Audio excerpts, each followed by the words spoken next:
News now देख रहे हैं आप और आज से ठीक एक दिन बाद यानी 18 जुलाई 2024 को गर्मियों की छुट्टियों के बाद स्कूल जो है वो खुलने जा रहे हैं। और हम जानते हैं कि बच्चे सुनकर तो खुश नहीं होंगे, ना ही शिक्षा विभाग के वो लोग खुश होंगे जिनको स्कूल जाना होगा। लेकिन 18/7/2024 को समर वेकेशंस के बाद स्कूल जो है वो खोले जाएंगे और ये दोनों यानी प्राइवेट और सरकारी जो स्कूल हैं उन सब के लिए एक एडवाइजरी जो है वो जारी की गई है। स्कूल एजुकेशन डिपार्टमेंट द्वारा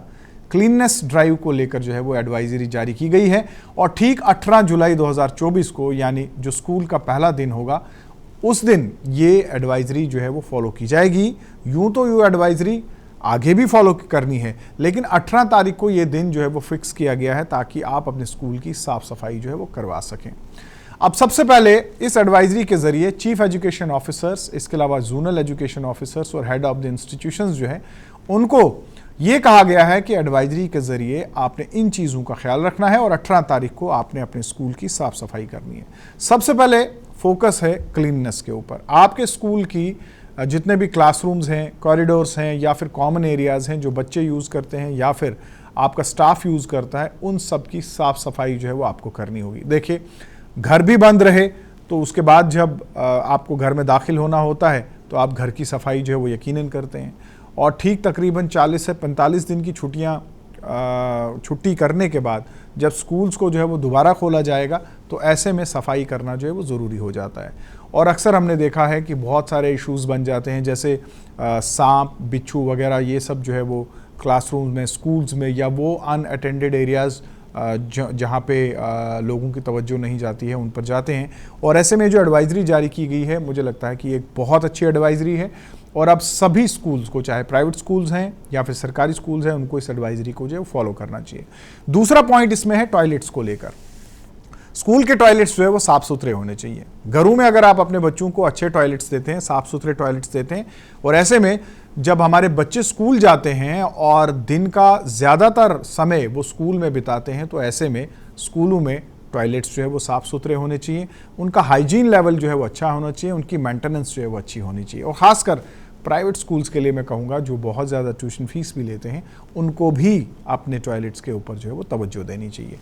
इसके अलावा आपके जो वाटर टैंक्स हैं उनका डिसइंफेक्टेंट्स और उनकी क्लीनिनेस, उसके ऊपर जो है वो तवज्जो देनी चाहिए। और साथ ही साथ जो बच्चे पानी पीते हैं स्कूल का, यानी जो ड्रिंकिंग वाटर फैसिलिटी आपके स्कूल में होती है वो साफ़ सुथरा हो, स्वच्छ हो, उसके ऊपर जो है वो तवज्जो देनी चाहिए। साथ ही साथ मानसून का समय है और अक्सर हमने देखा है कि स्कूल्स में घास झड़ी वगैरह जो है वो हो जाती है, तो घास कटिंग के ऊपर जो है वो तवज्जो देने की ज़रूरत है। और ये भी आदेश दिए गए हैं कि आपके जो लॉन्स हैं उनकी ट्रिमिंग कीजिए, आपके जो पौधे वगैरह लगे हैं जो बहुत ज़्यादा फैल गए हैं, बढ़ गए हैं, उनकी भी ट्रिमिंग कीजिए। आपका जो ग्राउंड है उसको नीट एंड क्लीन रखें और कोशिश करें कि स्टूडेंट्स के लिए, बच्चों के लिए एक सेफ़ एनवायरनमेंट जो है वो हम दे सकें। इसके अलावा जंक्स और डेब्रिसेस हमने देखा है कि मलबा वगैरह जो है वो पड़ा रहता है, उसको हटाने के आदेश जो है वो दे दिए गए हैं। रिपेयर के दौरान हमने देखा है कि बहुत सारा मलबा वगैरह जो है वो इकट्ठा हो जाता है, इसलिए उनको हटाने के आदेश भी दे दिए गए हैं। साथ ही साथ मानसून को मद्देनज़र रखते हुए इस चीज़ के भी आदेश दिए गए हैं कि स्कूलों में पानी कहीं पे इकट्ठा ना हो, खड़ा ना हो। आप जानते हैं कि खड़ा पानी मच्छरों का घर होता है और बच्चों को मच्छरों से जो है वो प्रॉब्लम ना हो, ऐसे में आदेश दे दिए गए हैं कि स्कूल्स में कहीं भी स्टैगनेंट वाटर जो है वो ना हो, ताकि बच्चे जो है वो सलामत रह सकें, महफूज रह सकें। वाटर लीकेजेस की प्रॉब्लम्स हमने अक्सर देखी है, चाहे वो आपका ओवरफ्लो टैंक हो या फिर आपके वॉशरूम्स के टैप्स वगैरह हो या पाइप्स हो, उनकी लीकेजेस वगैरह के बारे में हमने अक्सर शिकायतें देखी हैं। और ऐसे में एडवाइजरी में ये भी कहा गया है कि जितनी भी लीकेजेस हैं उनको इमीडिएटली जो है वो ठीक किया जाए, ताकि ये कुछ लीकेजेस के इशू हैं ये ना रहें। कुल मिलाकर अगर आप देखेंगे एडवाइजरी बहुत अच्छी है, लेकिन ऐसे में सभी स्कूल, चाहे वो प्राइवेट स्कूल हो या सरकारी स्कूल हो, वो इस एडवाइजरी को फॉलो करें। ये एक इम्पॉर्टेंट इशू है और मैं तो डिपार्टमेंट को, स्कूल एजुकेशन डिपार्टमेंट को मुबारकबाद देना चाहूँगा। लेकिन वहीं दूसरी तरफ से मेरी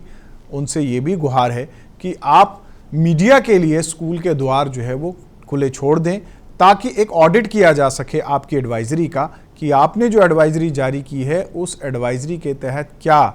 स्कूल एजुकेशन डिपार्टमेंट के द्वारा जो आदेश जारी किए गए हैं उसमें प्राइवेट स्कूल या फिर सरकारी स्कूल इन आदेशों का पालन कर रहे हैं। खासकर हमने देखा है कि ये सब प्रॉब्लम्स जो है वो सरकारी स्कूल में होती हैं, क्योंकि सरकारी स्कूल का अक्सर ये कहना होता है कि उनके पास फंड्स अवेलेबल नहीं हैं और एडवाइजरी के तहत जिन पॉइंट्स को फॉलो करना है उसमें यकीनन खर्चा जो है वो सरकारी स्कूलों में ज़रूर होगा। और मैं ये डिपार्टमेंट से ये भी कहना चाहूँगा कि कम से कम इन सब चीज़ों को फॉलो करने के लिए और इस एडवाइजरी को अमली जामा पहनाने के लिए सभी स्कूलों को जो है वो एक विशेष फंड जो है वो दिया जाए, ताकि साफ सफाई, मेंटेनेंस, हाइजीन लेवल, इन सब चीज़ों को या फिर पर्यावरण को बचाने के लिए जो एडवाइजरी आपने जारी की है उसके लिए जो रिक्वायर्ड फंड्स इन स्कूल्स को चाहिए। जब आप ये फंड्स उनको देंगे तो यकीनन इन सभी चीज़ों को जो है वो अमली जामा पहनाया जाएगा। आप देखते रहिए न्यूज़ नाउ।